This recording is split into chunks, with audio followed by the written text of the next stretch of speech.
All right. Welcome back to the Go for CEO channel. This is John the Bomb. Building others means business. And you know what I'm doing. You know that I'm bringing another phenomenal CEO, founder, entrepreneur. I plucked her out of Clubhouse. We've been getting to know each other over the last couple months. And this lady is incredible. She's doing some big things in the sales space. And, selling is always a weird kind of thing. People do like to talk about it. Others don't like to talk about it. But she's created a system and a business that's called Soft Sell Coaching. And super excited to have Jen Hapern on, Miss CEO Extraordinaire. How are you? Thank you for coming on the Go for CEO channel. I'm fantastic and amazing, and I'm so excited to be here. How about you? I'm excited. Been looking forward to this. I know that we kind of played calendar hockey and going that puck back and forth, but we finally nailed it today. So thank you for being on. So look, a lot of times our interviewees, we'd like to have them start with sharing with the audience, how did you get started with this idea, especially soft sell? That doesn't even, that's like, all right, soft sell coaching. Okay, interesting. So how did you come up with the idea? What was a little bit of your background? Maybe were you a corporate person, this and that? So get us up to speed and then we'll take it away from there. So take it away. Love it. So in no particular order, I'll address some of the points that you just shared. So high level, my background is in corporate America. I started in software sales back in 1999 and spent 21 years in the corporate world, first as an individual contributor, and then moved into sales management and then VP of sales. And as a VP of sales for a SaaS software company, that's when I stepped out of corporate America. And it was a joint decision between me and the then CEO that I was not a fit. And that's a whole different story of why.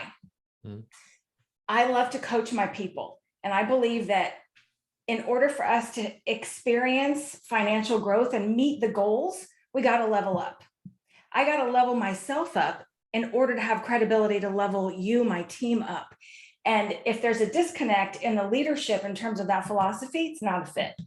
So stepped out and decided I'm really enjoying coaching and good feedback from my teams. Let's see what I can do. So I reached out to some former employees and former bosses and slowly, steadily started earning a few clients.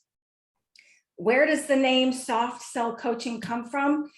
Because it's not about the selling for me. And this was a really long, hard process, many painful lessons. It's about, this is what my business coach says, so I'll give attribution to him, but it's don't sell it, solve it. So what does that mean? I'll say it again, don't sell it, solve it. It's about asking questions, period, end of story. 2 ears, 1 mouth, using them wisely to help figure out what is the root cause and what is the desired outcome. So what do I do at Soft Sell Coaching?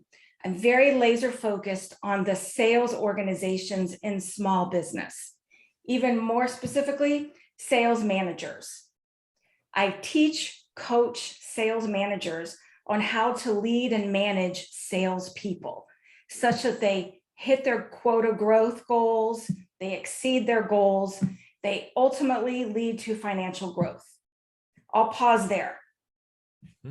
Well, hey, you said a lot there. So really cool stuff, and obviously that background that you had and the success of each layer of corporate America that you were able to climb is pretty darn impressive. So, a lot of people, when they're going for CEO, right, trying to become the CEO of their life in different ways, are a little bit timid on well, what's my exact skill? How do I know that this is specifically what I need to be doing in my business? So walk us through, it was a combination of your CEO and yourself coming to an agreement, you said, but what were some things that you kind of started putting as like, all right, these are the mile markers, the things that I know that I could bring to someone else. And how did you then, share or, market that to your potential clients? In 22 years, so stay with me, John, I'll connect the dots. In 22 years in corporate America, I've had 18 managers, bosses, or leaders. There was one company where I was there for 13 years, and just in 1 year, 4 quarters, I had 6 sales bosses, sales managers. Hmm. So I got to experience a variety of sales leadership, predominantly fair to Midland to not good. So 3 in particular leaders were good to great to exceptional, depending on the thing. And I began to kind of step back, and I'll give you some examples. Like, I had one sales manager who used to coach our team and say, listen, Jen, for example, you're going out to meet this client. It's a really big prospect, a lot of leadership eyes on it. Don't screw it up. So a different way he could have said that may have been, listen, this is a really big prospect. A lot of leadership is aware of it. We're all here to support you. You're prepared. What do you need from me to make this a stellar meeting? What's your desired outcome, right? Same kind of thing, but a completely different approach on the delivery of the message and the content of the message.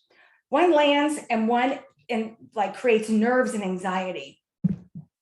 So that's what I got a lot of. I had another boss as I became a sales director on his leadership team, who would pull me aside after our leadership meetings and say, you need to stop being a bulldozer. And I was like, okay, that's interesting feedback. Can you give me a specific example? I didn't like the way you said blah, blah, blah. So I got to learn how much of this is me, how much of this is the person who's saying it, that's their experience of me. Mhm. So that lends itself to communication. How are we communicating? What's an effective way to communicate? How do we communicate effectively without aligning? How do we align on the thing without conversation, right? And how does conversation happen? It's not, John, I'm going to give you these instructions and it's A, B, C, and maybe a G and then a D, but then back to A. Maybe there's a time and place for instruction, but it's asking you, it's getting your feedback. It's asking versus telling, which is a dialogue. I could go on and on about this. So you can stop me anytime. It's a dialogue versus a survey or a questionnaire. So communication. I forgot your question. I've had a lot No, of hey, I coffee. love it. Well, you're in your mode. You're in your mode. I love it. I love it. Soft sell coaching, right? Look, Okay. I Yes. can't take away the coach from you. I mean, it's part of the interview process. So yeah, so no, but what I was getting at is more, as you were building your clientele, right? There's a business inside of that. And now if you're Yeah. losing a corporate job and a payment, right? An actual paycheck, Yeah. how are you starting to develop that mentality? Like, how much am I charging? Who are my clientels? Those type of things. So let's go that route, because I think a lot of people could really learn from, you shared a very big aha moment from learning from the leaders that you had. And now that you were going out on your own, how does that translate to a business, right? And becoming soft sell coaching. So the first thing that comes to my mind is clarity. What is the message of who I am and how do I want to impact you, my prospective clients? And so what is my message? And I've swizzled and switched and played and got counsel and all the things. Where I've landed is that I'm a masterful sales tactician with a mindset to win. So I come in and I work with the sales management or sales leaders in the small companies. And over the years, I've acquired different tips and tricks and skills and processes and procedures that work for me, that are easy to digest, easy to share, easy to coach people if they have the right mindset, the mindset to learn and grow. So that's sort of my value proposition. You asked about pricing and rates and things like that. I mean, talk to people. That's what I did, is I did my research and I talked with people. And I love it when people say, well, yeah, you got your own gig now, you got to go network. So there's something to that. But then what does network mean? Who do I want to network with? Who do I want to ask those questions of? What kind of network group is there? Where can I level up? Where can I make an impact? Where can they impact me? And those are the people that I'm choosing to surround myself with and ask what lands. And I'll tell you something else real quick. When I no longer get pushback from a prospective client about pricing, I raise my rates. Straight up, right? And There it is. I I'll love it. pause I there. love it. Oh, well, that's a really cool, suggestion there, because a lot of times, yeah, when it's like, yeah, sign me up, you're like, oh man, I didn't charge enough. Exactly. Exactly. So And then it's, oh, interesting. I should have, but also, yeah, I go back to the clarity of asking the question. Like if you were to say to me, Jen, why should I, here's an example. Prospective client has got 3 or 4 sales managers, and they're all over the place, and they're not communicating, and their numbers, they don't have good visibility and a way to really track what's happening in the business. It's just it's a business owner who's grown by hook and by crook, right? And he's managing and leading these 3 or 4 sales managers. Well, that CEO self-admittedly has got no idea how to manage salespeople. So I would come in and understand first, why do you want to hire a me?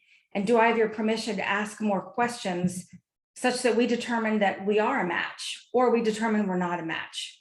What is your desired outcome from this conversation? When you say your sales managers need help, tell me more about that, right? And then I want to meet with the sales managers themselves and understand, if y'all 3 or 4 sales managers sat down together in a room right now, and I said, what are your top 3 sales functions as a sales manager? How much overlap do you think there would be? How much not overlap would there be? And that's a good place to start. So it's a combination of, let's implement some sales best practices, and let's affect your mindset, driven to have a positive mindset. So did I answer your question? Yeah, I love it, because Go for CO is driven by mindset. Amazing. That's pretty cool, right? So That neat. is.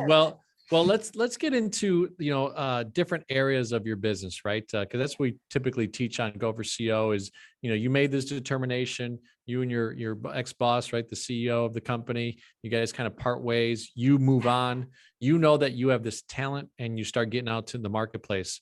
What are some marketing strategies for a kind of solopreneur getting into business? Some things that you've done and you're currently doing to grow your business?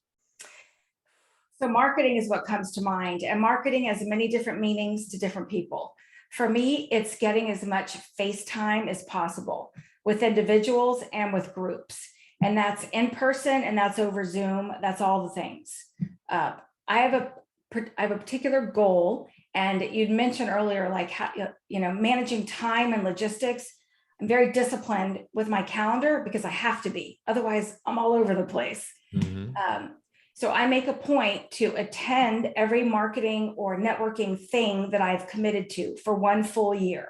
So I block my calendar out in advance, and I'm committed to that, whether it's 1 4-hour meeting a month or 2 4-hour meetings a month, different networking groups. I volunteer to speak at every opportunity, whether it's the Chamber of Commerce or in my personal development things.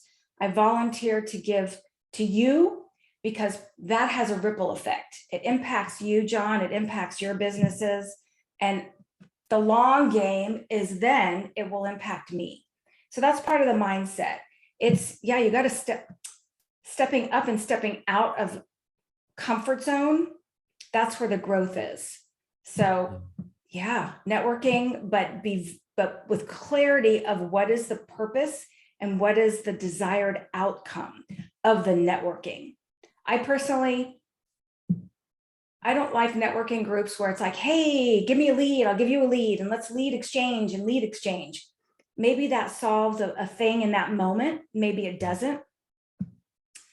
No, I'm looking for professional development individuals with like mindsets, so that we're in it for the long game, and we're accountability partners by choice, and we follow through. So networking, but with clarity of what is the goal, what is the purpose, what's the desired outcome. That's really it, because I'm a solopreneur. I never thought I would be in this position, because for 22 years I was in corporate America and did the thing and showed up and followed the rules. And in my last role, I was like, this just is not working. My first reaction was, what do I do now? And then I learned to say, what do I get to do now? And what do I want to do now? And those are very different. I'll pause there. Yeah. No, I love it. And look, a lot of what you're sharing is that battle of growing your mindset as a solopreneur, right? Eventually, obviously, the business of a solopreneur matures into a business owner, which is obviously then now having either from VAs, right, virtual assistants, to internal employees, to engaging with your vendors, all that type of stuff. And so it's really interesting. So what are some of the tools? I don't think I've actually asked this to anybody, especially in your role. What are some of the tools that you're using? Because I think there's a lot of coaches out there and a lot of people with this great resignation going on in 2020, 21, 22, maybe thinking like, hey, I've been a high corporate America executive. I should be a coach. I see Joe Smith as a coach or Sally Sue as a coach. Like I should be a coach. So what are some tools that you're using that allow you to kind of sharpen your saw on a daily basis? Ooh, that's such a great question. Um, it's a combination of a discovery date. So that's like a day. I like to ask for 1 to 2 hours of your time so we can sit down and focus. And that's the assessment. What does an assessment mean? I want to really drill down with your permission to have a legitimate, intense conversation. And some people will say at 1 to 2 hours of my time, I'm telling you, I've got a sales problem and this and that. That may not be a fit for us. Hmm. So it's about, yeah. So the first phase, if you will, or first step one is a discovery date. I say date because it's not a day but it's a 1 to 2 hour conversation. And then we go from there. And what does that mean? Based on that conversation and information, we discover that we're going to work together or not. Let's assume we want to work together. I want permission to talk to all the relevant parties and interview them. That's step 2, phase 2. Step 3 from there is the plan. Once I've gathered enough data points of what's the current situation of the business, what's the desired goal of the business, and getting insight into the players as individuals, because it's a mindset to win. And I'm looking for very particular things. So that's step 3. And step 4 is the plan. I put together your plan. We circle back for a 1 to 2 hour session. We agree on that plan. And then we talk about what execution looks like. When I have a successful client, John, the engagement could be 9 to 12 months. And once we've made the right changes and implemented right process, mindset, activities, actions, behaviors, role plays, I then can go hire the right sales leader for you, or we part ways because the engagement is successful and over, and we have a commitment to do a check-in quarterly for just an hour sounding board so that I'm here for them. They're not paying me for that anymore, and that's okay. It's meaningful to continue to get an outside perspective of how are the processes going that we've implemented and what are the challenges that you're experiencing, and let me be your therapist. I put on my therapy hat, my coach hat, or whatever the things. So I view it as a 4-step process. I'll pause there. Did that make sense? No, I love it. I mean, it's very, very systematic, right? In fact, that hour afterwards now of the quarterly check-in is what most people would call in traditional business R&D, right? Research and development. And really that's your investment to them, and vice versa to you. And that feedback is priceless. So really, really cool stuff. So, look, it's really interesting to talk to someone that really kind of launched themselves out of corporate America, create this business, this solopreneur enterprise, and growing. We've talked a little bit about marketing. We've talked about that mindset. We've talked even about some pricing levels and things that you start to level up and see how much it's worth for your time, how much it's worth in the value of the marketplace, all those types of things. So what are some things that really, I guess, you've learned that make you feel like, wow, okay, now that I've learned this, it's something that is not going to be a hindrance in my business? Mm. So what just came to mind for me was emotional intelligence. And that may be because of our conversation last night in Clubhouse and Coach Ron's room. And such good, juicy sharing and learnings. I believe in being positive and flexible through change, and that takes time and consistent effort. And I get to model that in my own house and model that for my clients. And that is not easy to do. So I'll give you an example, right? This morning, my daughter, she's 15 and she's responsible for stuff in the kitchen, and she's about to go out with her friends. And her responsibility today is to empty the dishwasher before she leaves the house. And so my immediate thing is I want to be like, don't leave the house until you've unloaded the dishwasher. But I stopped myself and I was like, baby girl, please remember to empty the dishwasher before you go, and then have a good time. So that's the mind shift. So my point there is it's just a constant being aware. I'll tell you this, because the brain, our mouths, we can speak using 150 words per minute, and our brains process like 650 words a minute. So that's a disconnect. So it's so easy. We always want to jump in and interrupt and take over and do the bottom line. And here, but wait, I want to tell you, John, you're telling me about where you went on vacation, but let me jump in and tell you where I went. And it's just constant awareness to be patient, and the power of the pause, and listen for intent. It's a 2-to-1 ratio. And those are what I'm constantly working on, like all the time. And I think that comes across with my clients, because their feedback is I'm able to engage with them pretty quickly because it's about them. It's not about me and how awesome all my stuff is. It's about you. Does that make sense? I love it. I love it. It's really clear that not only do you have a process, but you really are intentional and thinking about it. And Go for CEO community, if it's a solopreneur business, if it's a scaled up business, if it's a business that you're about to buy, right, an acquisition type of opportunity, it's learning these things and understanding like what are areas that you can improve, what are things that you can kind of bring to the table, and what are your strengths to that you can complement that business. So awesome stuff. So Jen, one of the ways that we kind of start to end the interview is CEO, right? So client experience engagement with soft sell coaching, and then O for operational excellence. You like how I take it slowly on that? Awesome. Yes, sir. So, client experience, tell me from your perspective with soft sell coaching, like what is it that's the value proposition? If you take it to the highest level, what is it that people are experiencing when they become a client of soft sell coaching? They get to level up themselves as a leader. That's the action. They get to level up as a leader, and the tangible result is financial growth. It's the two combined. And again, laser focused on the sales organization. I believe there's riches in the niches, and that's my expertise, is the sales organization. So that's, yeah. And I'll just throw my tagline in. It's a masterful sales tactician with a mindset to win. That's what they experience. Yes. Boom. Drop the mic. Thank you. I keep on saying I got to get a roadcaster or something with some cool, audio drops in there. So there you go.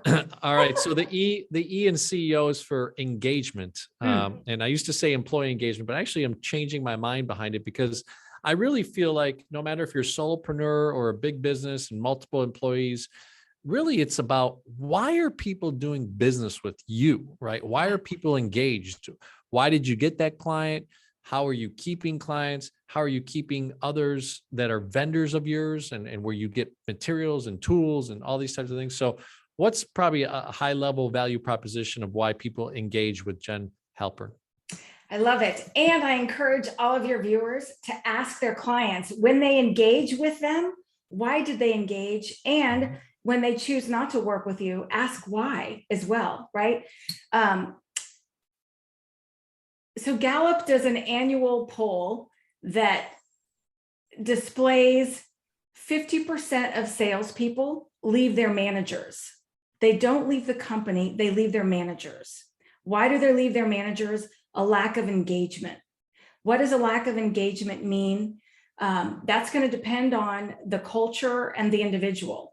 To me, engagement is a constant, consistent development of your people. And that's one of the processes that I teach is, what does it mean to coach your people? And it's funny, often a common answer when I ask a sales manager, whether they're new to sales management or they're tenured, it's, well, we'll break down the deal and we'll figure out, I'll say, oh, what did what was your introduction like? What did the client say? Okay, next time say this, and next time try that. That's not engaging your rep. That's telling them what you would say, as opposed to engaging the sales rep to think and come up with their own thing by saying, what do you think went well in that conversation? Where do you think you either won or lost the prospect? Tell me some nuances that you picked up on during that engagement. So my point is, engagement for me, client engagement is, I'm helping them level up by asking, not telling. But with a combination of, here's best practices, what does a coaching session look like for you, a sales manager, and your sales rep? And we'll put that into practice and we'll role play the hell out of it as well, because it's uncomfortable for people. Yeah, it's fascinating. I've got a client who's got 2 brand new sales managers. No training into sales management whatsoever. They were both stellar salespeople. Well, now, Mr. CEO, business owner, you've taken your 2 top sales reps who were crushing it, and you've put them into management with really unclear, lumpy expectations, no training and no resources. What is it that you're looking to accomplish here? Let's break that down and see, is this a fixable solution? Let's coach and train. And what does that mean? And let's go from there. So engagement, complete. I love it. Yeah. And that particular scenario, it's interesting, right? They say like Michael Jordan, unfortunately, was never really a great coach, right? Because it's hard to transition that. And if they're not getting coached themselves, even though they were good at what they did, it's hard to transfer those same skills, right? So you have to transfer something, but really that's why you need soft sell coaching, right? Yes. So neat, awesome stuff. I love it. I love it. So the last one is operational excellence. So, as you've started your business, you've maintained it and you're growing your business, what are some attributes and value proposition that you could say like, hey, this is what Go for CEO community, you should really learn about from a solopreneur scenario of the operations and what I'm doing to keep myself lined up and the tools that I use and those types of things. Okay, so 3 things come to mind. So the first is discipline, and which I'm terrible at. So I have to be hyper focused on discipline, which means I honor my calendar and I stick to it and I reward myself. Discipline, discipline, discipline. It's so easy to not get out of bed and to not go to that networking event and to be like, oh, I'm going to make a few calls and here and there. No, discipline. And then I reward myself. Secondly is confidence. That's a whole nother conversation. How do we teach confidence? How do we get into confidence? For me, it's preparation and repetition. Prep, repeat, prep, repeat, prep, repeat. And then thirdly, systems. And what does systems mean? I have got a clear, defined process, documented. I can clearly articulate, here's what I can bring you, but only after I understand what it is you're trying to achieve, right? What's your desired outcome? But having a process, whether that's a software application that does your assessment for you, or you bring in third parties, but have a process for what your offering is, clarity around your process, and make it consistent and repeatable. But so that's like the letter of the law. Then there's the spirit of the law. Sometimes they don't always go in order, but have that process from an operational excellence standpoint. Boom. All right. Another drop bomb. So neat. You're taking away my moniker, Drop John the Bomb. It's going to be Jen the Bomb Hapern. So awesome stuff. Well, hey, thank you so much for coming on the Go for CEO channel. I really appreciate to, share a different perspective, a different CEO, founder, entrepreneur like yourself. What are some ways that people can connect with you, can visit your website? Are you on Instagram? I know you're on Clubhouse, right? All these types of ways. What's the best ways to connect with soft sell coaching? Amazing. Yes. My website is softsellcoaching.com. And my email is jen@softsellcoaching.com. my LinkedIn, Facebook, all the things. Yeah, absolutely. My cell phone is right there on the top. I'm a sounding board. Call me with questions. Let's have a conversation. I'm I complete. love it. I love it. Well, hey, thank you so much again for stopping by.